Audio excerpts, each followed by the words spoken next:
ગઢડા સ્વામી તાલુકાના જલાલપુરથી વિકડિયા જતા પ્રધાનમંત્રી ગ્રામ સડકના નબળા કામ અંગે સ્થાનિકોમાં નારાજગી।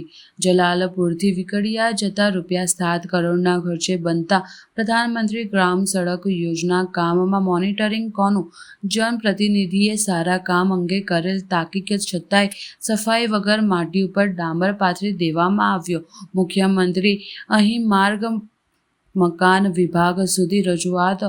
બોટાદ જિલ્લા પંચાયતના માર્ગ મકાન વિભાગે વાતાવરણીય ઓફિસમાંથી બહાર નીકળી સ્થળ પર વિઝિટ કરી માર્ગની ગુણવત્તા અંગે તકેદારી લેવી જોઈએ।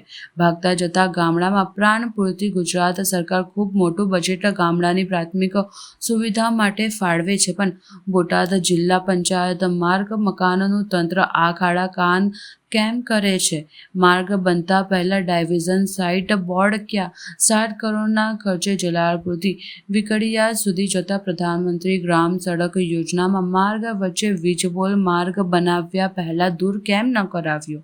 આરસીસી અને ડામર રોડના કામોમાં માટી દૂર કર્યા વગર સીધું કામ શરૂ કરી દેવાની એજન્સીને ઉતાવળ કેમ?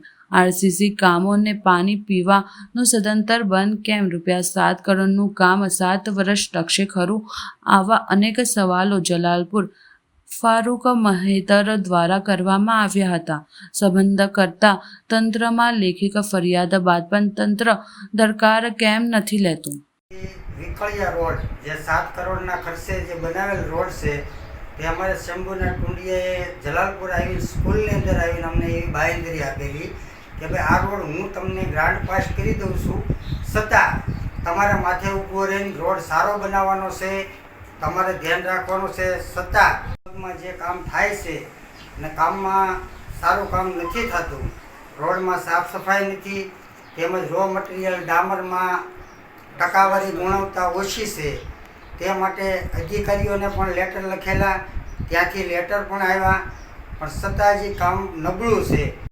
તેમજ આયોગ વિભાગમાં ફરિયાદ કરેલ છે, ત્યાંથી લેટર પણ આવેલ છે, છતાં આ રોડ કોન્ટ્રાક્ટરમાં તાલુકા પ્રમુખ, જિલ્લા પ્રમુખ તેમજ ટુંડિયા સાહેબને પણ ફરિયાદ કરેલ છે, છતાં કોન્ટ્રાક્ટરો આ ખાડા કાન કરીને કામ નબળું, સાફ સફાઈ સારી નથી, તેમજ આરસીસી કામ કર્યું તેમાં પાણીની ગુણવત્તા યાની કે પાણી વધારે કરેલ નથી।